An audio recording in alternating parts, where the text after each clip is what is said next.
이렇게 드럼 치고 하면 웬만하면 박수도 치실만 하신데 잘 참으시는 것인지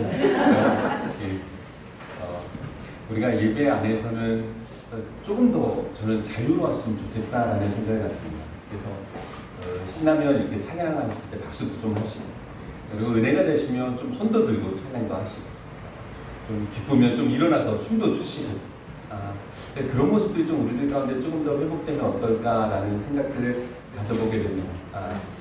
예배 안에서 자유함을 누리실 수 있는 사랑하는 예담교회 믿음의 식구들이 되셨으면 좋겠습니다. 오늘은 하나님의 뜻은 이것이니 라는 제목으로 함께 하나님의 말씀을 나누고자 합니다. 사도 바울은 사도행전을 읽어가 보게 되면 복음 전도 여행을 떠났다라는 것을 우리에게 소개하고 있습니다. 무슨 얘기냐면 한 곳에 가서 복음을 전하고 또 그곳에서 복음을 전해서 교회가 세워지면 다른 곳에 가서 또 복음을 전합니다. 그러니까 한 곳에서 꾸준히 있었던 것이 아니라 돌아다니면서 말씀을 전했던 사도 바울의 모습을 우리에게 소개하고 있는데요. 오늘 본문 속에서 등장하고 있는 이 데살로니가 지역도 바울이 역시 복음을 전했던 곳이었음을 우리에게 소개해주고 있죠. 그런데 그 기간이 사실은 그렇게 길지 않았기 때문에 조금 우려가 되는 부분이 있는 거죠. 왜냐하면 믿음은 들음에서 나기 때문에 우리가 하나님의 말씀을 듣고 그 말씀을 이해하고 그 말씀을 그렇구나 라고 하면서 우리의 믿음을 성장하지 않습니까? 그런데 이 데살로니가 지역에서 바울이 머물렀던 기간이 생각보다 굉장히 짧았다라는 것을 우리에게 소개하고 있고, 우리 사도행전 17장 1절부터 5절까지 있는 말씀을 읽어보면 이 데살로니가 지역에서 바울이 머물렀던 기간을 이렇게 소개하고 있음을 알려주고 있습니다. 우리 함께 읽어보도록 하겠습니다. 함께 읽습니다. 그들이 암플리와 아볼로니아로 다녀가 데살로니가에 이르니 거기 유대인의 회당이 있는지라 바울이 자기의 관례대로 그들에게로 들어가서 새 안식일에 성경을 가지고 강론하며 뜻을 풀어 그리스도가 해를 받고 죽은 자 가운데서 다시 살아나야 할 것을 증언하고 이르되 내가 너희에게 전하는 이 예수가 곧 그리스도라 하니 그 중에 어떤 사람 곧 경건한 헬라인의 큰 무리와 적지 않는 귀부인들도 권한을 받고 바울과 시라를 따르나 그러나 유대인들은 시기하여 저자의 어떤 불량한 사람들을 데리고 때를 지어 성을 소동하게 하여 야손의 집에 침입하여 그들을 백성에게 끌어내려고 찾았으나 이렇게 이야기합니다. 그러니까 데살로니가 지역에 가서 바울이 복음을 전했대요. 근데 그 기간을 뭐라고 표현하고 있냐면 새 안식일이라고 표현을 하고 있습니다. 그러니까 안식일은 얼마마다 한 번씩 오는 겁니까? 일주일마다 한 번씩 오는 거거든요. 그러면 새 안식일은 얼마 동안 있었다는 겁니까? 3주 동안 있었다는 얘기입니다. 그러니까 3주 동안 밖에 바울은 데살로니가 지역에 머물지 못했었고, 그 이후에 어떤 상황들이 나타나게 되냐면 바울을 시기하는 유대인들이 때를 지어서 이 사람들 가운데 소동을 일으켜서 바울과 그를 따르는 사람들을 쫓아냈다는 것을 성경은 우리에게 이야기해주고 있는 거죠. 그러니까 데살로니가 지역 안에서 바울이 이 믿음의 사람들을 만났던 기간은 3주밖에 되지 않았다는 것을 우리에게 알려주고 있는 거예요. 그리고 헤어져 버린 거죠. 어땠을까요? 이 3주밖에 안 되는 이 짧은 시간 동안 데살로니가 교인들 그 사람들에게 복음이 전해졌을 때 그 복음이 잘 정착이 되었을 것 같습니다. 아니면 그냥 듣는 듯 마는 듯 지도해 주는 사람이 없으니까 어쩔 겁니까? 흐지부지 그냥 없어져 버렸을 것 같습니다. 어땠을 것 같습니까? 복음으로 잘 살았을 것 같습니까? 그 남아있는 사람들이? 아니면 그냥 흐지부지 되었을 것 같습니까? 흐지부지 되었을 것 같습니다. 예, 분명하게 너무 정확하게 얘기해 주셔서 그냥 우리가 가지고 있는 상식이죠. 과연 3주 만에 그 사람 가운데 믿음이 들어갈까? 과연 이 3주라고 하는 시간 동안 이 사람 가운데 믿음이 생겼을까? 우리는 이런 판단을 했을 때 너무나 분명하게 이야기할 수 있는 거죠. 그냥 흐지부지하다가 없어졌겠구나. 어떤 하나님 말씀 전한다는 사람들이 왔다가 그냥 갔겠구나. 그 정도로 생각할 수 있을 것 같습니다. 그런데 그 이후에 데살로니가에 보내는 데살로니가 전서 후서 그 편지의 내용들을 보면 우리와 생각하는 것과는 조금 다른 모습들을 가지고 있었다는 것을 우리에게 소개하고 있죠. 우리 데살로니가전서 1장 6절부터 8절까지 있는 말씀을 우리 이어서 같이 한번 읽어보도록 하겠습니다. 함께 읽겠습니다. 또 너희는 많은 환난 가운데서 기쁨으로 말씀을 받아 우리와 주를 본받는 자가 되었으니 그러므로 너희가 마게도냐와 아가야에 있는 모든 믿는 자의 본이 되었느니라. 주의 말씀이 너희에게로부터 마게도냐와 아가야에게만 들릴 뿐 아니라 하나님을 향하는 너희 믿음의 소문이 각처에 퍼졌으므로 우리는 아무 말도 할 것이 없노라. 어떻습니까? 흐지부지 됐습니까? 아니요. 3주밖에 되어지지 않는 새 안식일밖에 하나님의 말씀을 듣지 못했던 그 데살로니가 사람들 가운데 믿음이 생겨났고 그 믿음이 자라나서 믿음으로 삶을 살아가는 모습들을 성경은 우리에게 소개하고 있습니다. 또 그뿐만이 아니죠. 예수를 믿는다는 것 때문에 그 지역 안에서 박해가 있었는데 그 박해도 견디고 있었다라는 것을 우리에게 알려주고 있는 겁니다. 오히려 그 박해 가운데 기쁨으로 살아갔다라는 것도 또한 성경의 증언입니다. 놀라운 일입니다. 3주밖에 되어지지 않은 아주 연약한 성도일 거라고 생각했음에도 불구하고 그 사람들 가운데 믿음이 생겨요. 그 믿음으로 말미암아 받는 환난들에 대해서도 성령의 기쁨으로 이겨낼 수 있는 사람들이 되었다라는 것을 우리에게 소개하고 있는 거죠. 예배를 많이 드리는 것은 물론 중요한 일입니다. 하지만 그 예배에 몇 번 안 되는 그 기회 속에서 우리가 하나님을 정말로 경험할 수 있다라고 한다면, 하나님을 정말 제대로 만날 수 있다라고 한다면 우리 가운데 믿음이 생길 것이고, 그리고 그 믿음을 우리가 복음으로 살게 할 것이고, 어떤 환경 속에서도 기쁨으로 살아내게 할 수 있는 거룩한 힘이 될 수 있을 거라 저는 믿어 의심치 않습니다. 오늘 우리가 드리는 이 예배가 우리 사랑하는 믿음의 식구들에게 이런 예배가 되었으면 좋겠습니다. 하나님을 만나는 예배, 하나님을 경험하는 예배, 그래서 내 안에 성령의 기쁨으로 이 땅의 삶을 살아가는 예배, 그래서 어떠한 삶의 환경과 형편 속에서도 성령이 주시는 기쁨으로 세상을 이길 수 있는 그런 복된 예배의 시간이 되시기를 주님의 이름으로 간절히 축원합니다. 그뿐만이 아니죠. 그렇게 믿음으로 살아가고 있는 모습들이 그 지역뿐만이 아니라 그 주변에 있는 많은 도시들에게 믿음의 소문을 내게 되었다라는 것을 우리에게 이야기해주고 있는 겁니다. 좋은 일이 있을 때 기뻐하는 것은 잘할 수 있을 것 같습니다. 그런데 환난 가운데 기뻐할 수 있는 것은 쉽지 않은 일 같습니다. 오늘 말씀 통해서 말한다면 우리가 환난 가운데서 기뻐할 수 있는 힘은 우리의 의지나 노력으로 되는 것이 아니라는 거죠. 내가 목사니까 내가 기쁘게 살아야지, 내가 목사니까 내가 그래도 즐겁게 사는 척 해야지, 그런 모습이 아니라는 겁니다. 오늘 성경을 통해서 말한다면 성령께서 그 마음을 주관해 주셔서 그 마음을 새롭게 변화시켜 주셔야 우리는 어떤 환난 가운데서도 기뻐할 수 있는 힘을 갖게 된다는 것을 우리에게 알려주고 있는 겁니다. 우리 사랑하는 예담교회 믿음의 식구들, 한 주간의 삶을 이렇게 되돌아보셨을 때 기쁜 일들만 있으셨습니까? 아니면 형통한 일들만 있으셨습니까? 아니면 내 마음을 힘들게 하고 어려운 일들, 그런 일들도 있으셨습니까? 그러면 그렇게 힘들고 어려운 일들 속에서 우리는 어떤 삶의 태도로 살아가셨습니까? 혹시 불평이나 원망이라고 하는 모든 사람들이 택하는 방법으로 내 삶을 채워가진 않으셨습니까?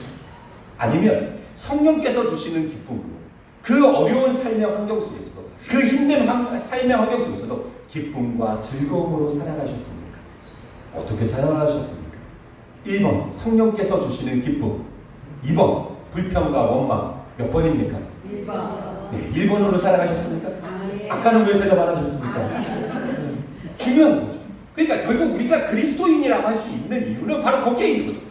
세상 사람들에게 우리가 어떤 삶의 태도로 살아가는가, 그것은 내가 어떠한 삶의 환경 속에서도 성령께서 주시는 기쁨을 가지고 내가 이 땅의 삶으로 살아가는 것에 있는 것이죠.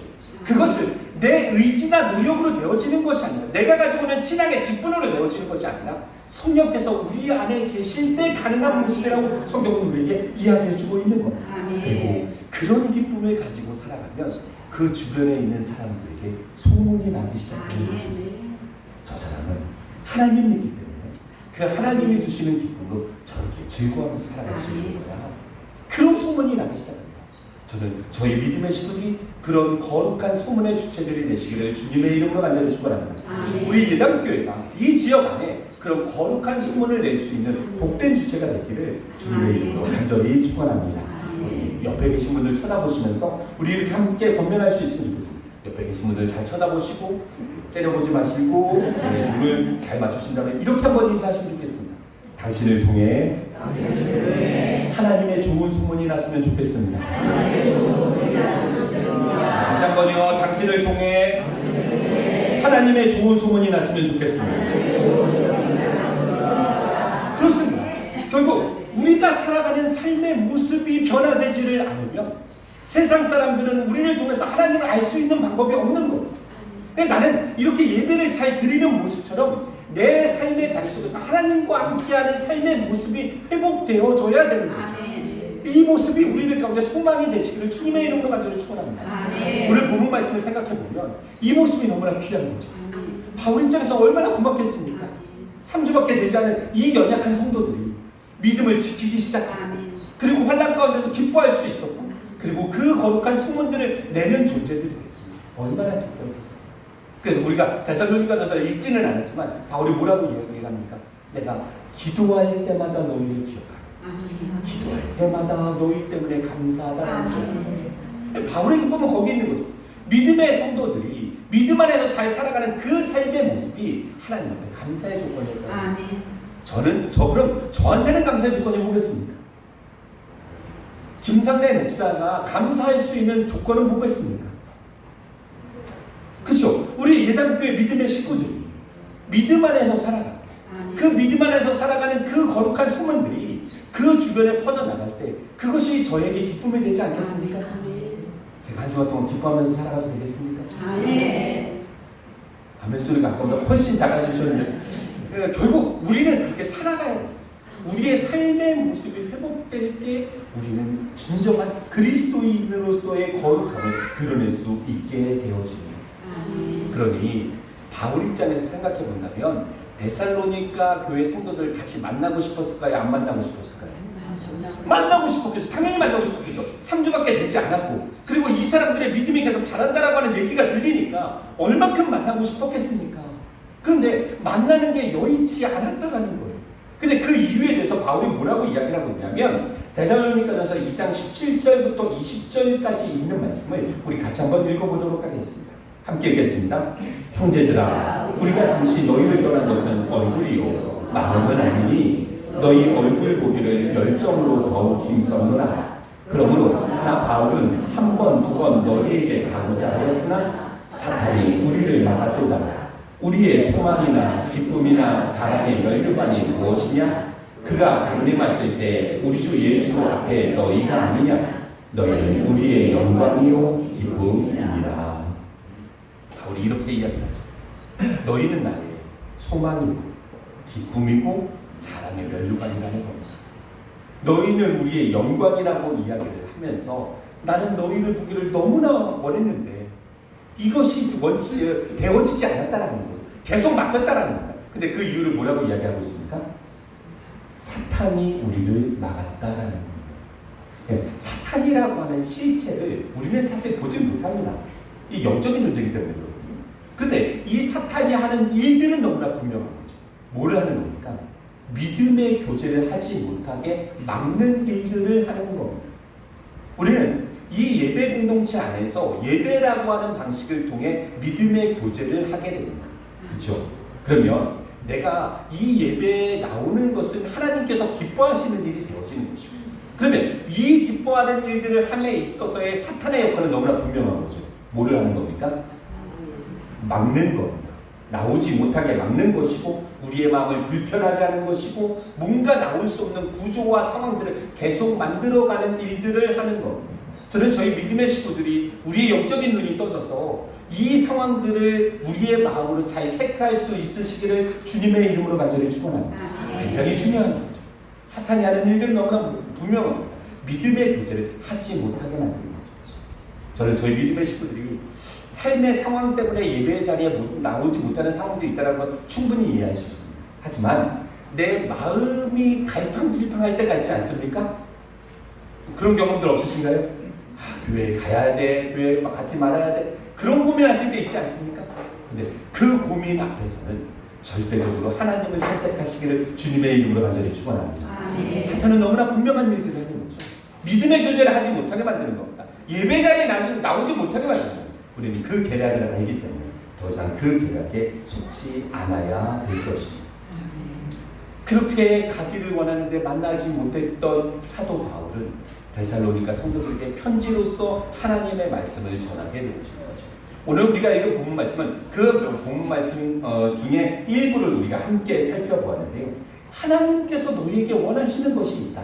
그 이야기를 하고 있는 우리 데살로니가 전서 4장 3절부터 6절까지 있는 말씀을 같이 한번 읽겠습니다. 함께 읽겠습니다.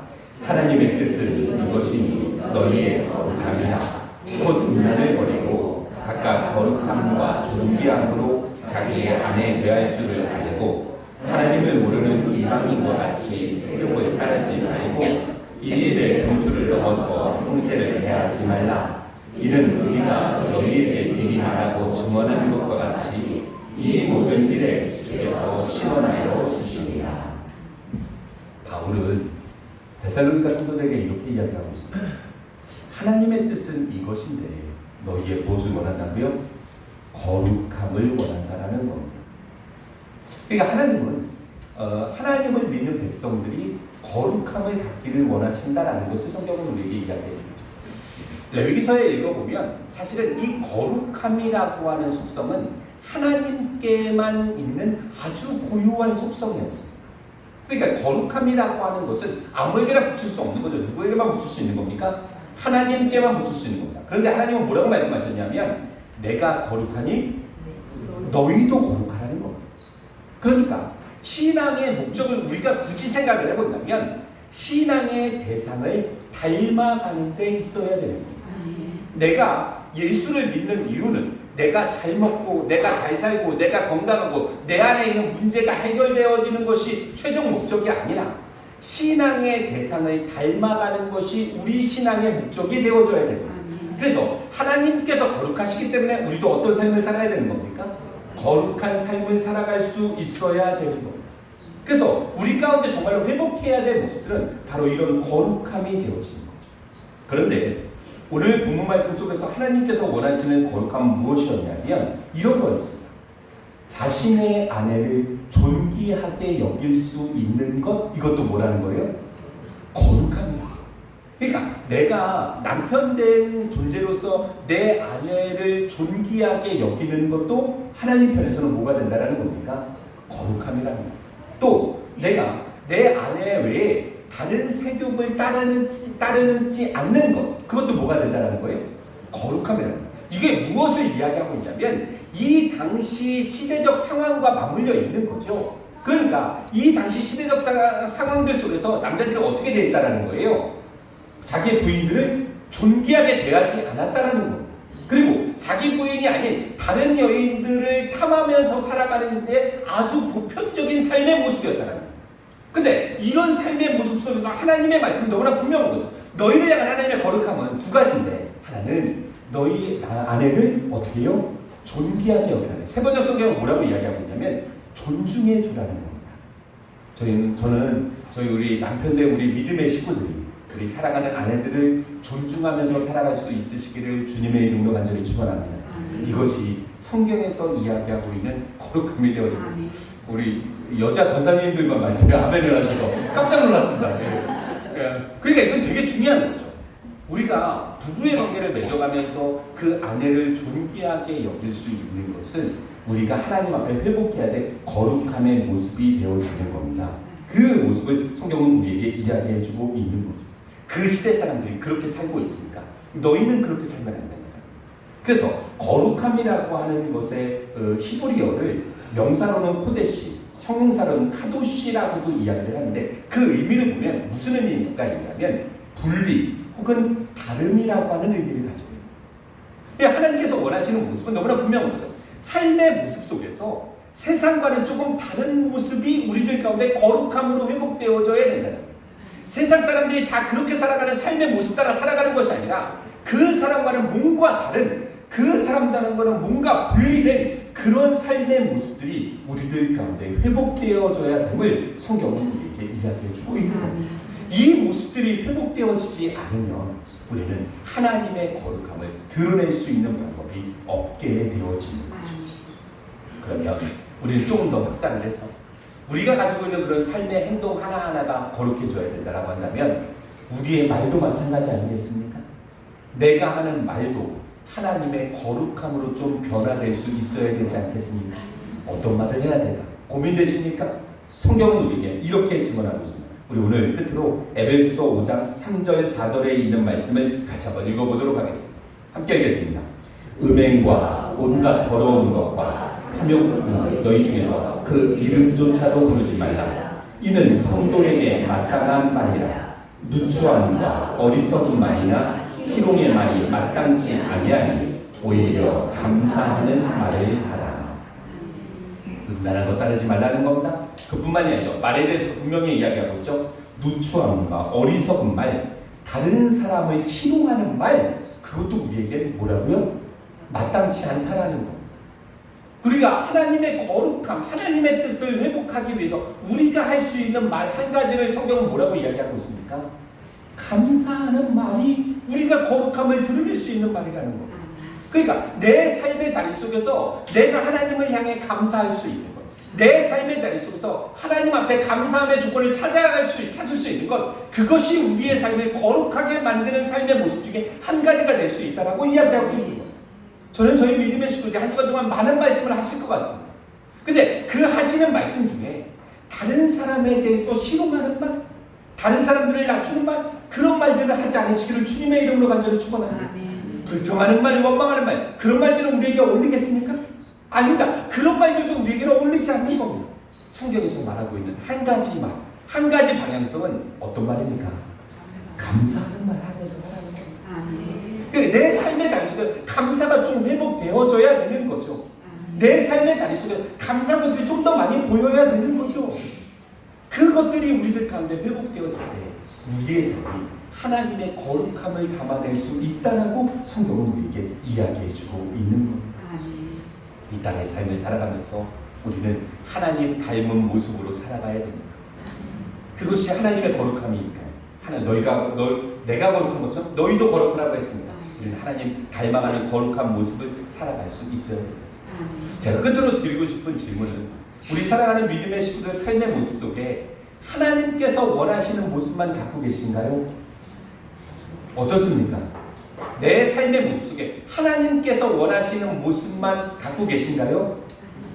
저는 질문을 드렸고 대답을 기다리고 있습니다. 어떻습니까?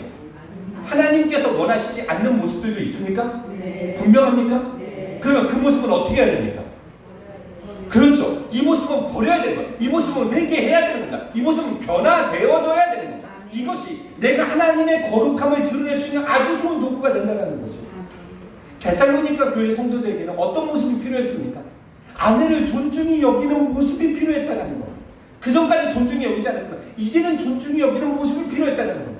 그 전까지는 이방 여인들을 따라 찾아서 다녔다라고 한다면 이제는 그 모습들을 끊어낼 수 있는 모습이 필요했다는 겁니다. 그럼 나의 모습도 마찬가지 아니겠습니까? 내 삶의 모습 가운데, 내가 기도 가운데 하나님께서 원하시지 않는 내 삶의 모습이 있다고 한다면 이것은 그냥 놔둬야 될 모습은 아니라는 거죠. 변화되어져야 되는 겁니다. 거룩해져야 되는 겁니다. 새롭게 되어져야 되는 겁니다. 그런데 제가 끝으로 드리고 싶은 말씀 한 가지 더 있습니다. 이것이 쉽습니까? 어렵습니다. 그래서 우리는 뭐 해야 되는 겁니까? 기도해야 되는 겁니다. 하나님의 도우심을 구해야 되는 겁니다. 그리고 그 하나님의 도우심 가운데 이 모습들이 변화되는 모습들을 우리는 경험할 수 있어야 되는 겁니다.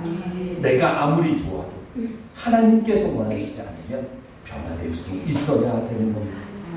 우리는 이렇게 하나님의 거룩함에 동참할 수 있는 기회들을 성경은 우리에게 소개하고 있는 것이죠. 하나님 앞에 거룩한 삶의 모습을 회복하시기를 주님의 이름으로 간절히 축원합니다. 내 힘으로 안 되기 때문에 우리는 기도할 수 있어야 되는 것이죠. 내 힘으로 안 되기 때문에 우리는 주님의 도우심을 구할 수 있어야 되는 겁니다. 하나님의 거룩함을 우리의 삶의 자리 가운데 열매로 만들어낼 수 있는 우리 사랑하는 예담교회 믿음의 식구들이 되시기를 주님의 이름으로 간절히 축원합니다. 아멘.